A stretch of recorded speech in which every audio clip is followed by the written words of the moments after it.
Thanks for listening to the Town Hall Review with Hugh Hewitt podcast, bringing to you the best voices on the stories and issues that matter. Helping make it all possible is the generous partnership with the Pepperdine Graduate School of Public Policy. Here's another piece I'll trust you enjoy. So there is a case in Virginia, at a Virginia high school. A teacher has been fired for not using preferred pronouns with regard to a student who was female and now claims to be male.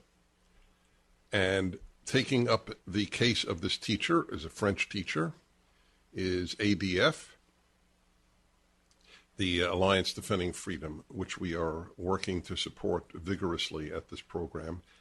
I did not know, but I'm very delighted. I have Tyson Langhofer, who is the senior counsel and director for the Center of Academic Freedom at the Alliance Defending Freedom, and we have the teacher, Peter Vlaming.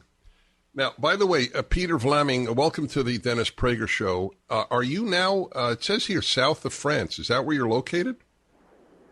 Yes, hi, Dennis. Thank you for having me. Yes, we moved. We moved to my wife's region. My wife is French, and we moved this summer to the south of France, to a small city called Montélimar on the Rhone River. I have a lot of questions, though, about this issue. So let me understand. There was a girl in this high school who transitioned to being a boy. Is that correct? That's correct. Now, so if I saw, this is to me a very important issue on the whole transgender issue. So if I saw this person now, would I assume that it was a boy or a girl? I don't know the answer to that question, Dennis, but in the context, this student had been in Peter's class for the previous 2 years, and he had had great relations with her. And then the parents informed Peter that she would be transitioning to, be a male and have a male name and male pronouns. And so obviously for him, particularly, that was an issue that he was aware, had treated her as a female in the previous 2 years. So it's a little bit unique situation from that standpoint. Right. So the reason I asked that question is I think the issue to me is, what do you look like? How do you dress? What is your name? That's the issue. I mean, and I think it is for you too. I mean, we don't ask anybody we meet, what sex were you born? It's the issue arises when there's a conflating of sexes, or an abolition of sexual difference. That to me is the issue. Anyway, he called this person by the new masculine name, correct? That's correct. And actually, Dennis, he facilitated that and told all of the previous students, because this was the French 3 class, and he told all the students, why don't you choose a new French name, so that she wouldn't feel singled out as being the only one with the new masculine name. And so he was attempting to make it as easy transition as possible. He just didn't want to be forced to speak something that he thought was untrue. Meaning that in referring to this person, having to refer to the person as he, as opposed to she. So that's correct. Right. So, okay, we have Peter back. So let me ask Peter this question. If I saw this student now, would I assume I'm talking to a girl or a boy? So I haven't seen this student since since 2018, the end of 2018, when things went down at West Point High School. And at that time, you would definitely say that she was a girl, and she's a charming student, a charming young lady.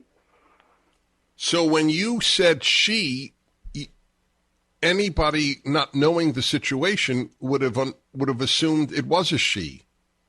Totally. Okay, I think that's extremely significant, and it's left out of the various stories here. So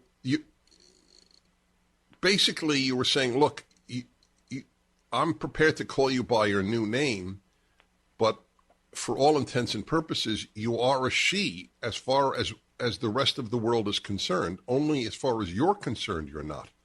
Is that a fair summary? Actually, I didn't discuss my position. I didn't say to her, hey, we're integral beings. I don't share your belief that you're a boy.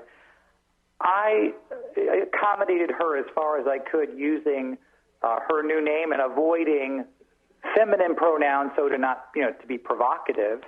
But I explained to my administration that that's what I was doing. I said, hey, I'm not going to adopt transgender ideology, but I can work this way. I'll respect her position by using her new name. I can do that in good conscience, but I cannot in good conscience refer to her as he, because she's not. I believe that we're integral beings, and I'm not going to adopt this new ideology on who we are as humans, what makes us a man and a woman. And that's when the administration ratcheted things up. They said, okay, well, not only will you use the new name, if we think that you're substituting the new name, the masculine name, for a pronoun, when you could use a pronoun, we're going to fire you. And that's the definition of the thought police. And that's amazing. I did not know that. So even if you're using the person's new name, that was not sufficient when you could have used a masculine pronoun. Exactly, because even just Dennis in regular conversation, I don't say, hi, Dennis, how is he doing? I say, hi, Dennis, how are you doing? And if I refer to you in someone else's presence, because you never use a third-person pronoun to talk directly to someone. It's when you're talking about someone, often when they're not even present. So it's more polite to use their name if they're present. So it's even on the level of being polite. So it's all about totalitarianism. It's all about taking away the argument, taking away the language, so that you've already given up the ground. Did any teachers support you? Let's put it this way. There is a huge spirit of intimidation. And though I knew of many teachers who supported me on the inside, they were not willing to come out on the outside for fear of retribution. Tyson, what is your case before the courts?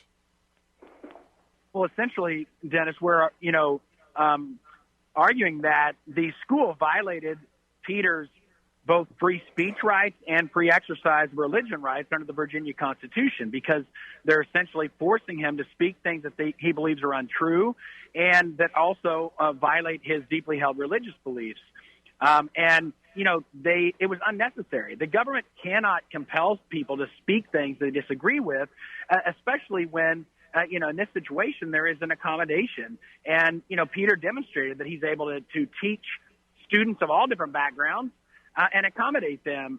And there's no reason to force him and others like him to speak and to agree with this new ideology. So it's a violation of their fundamental rights to speech and free exercise of religion. So what court is it now, is the case before? So we have we're in the process of asking the Virginia Supreme Court to take the case because the district court dismissed all of the claims, held that Peter had failed to state a claim, even though we alleged that the school terminated him because he wouldn't, speak a message that they wanted him to speak that was outside of the curricular context. We're not talking about curriculum here. We're talking about interpersonal communication, with third parties.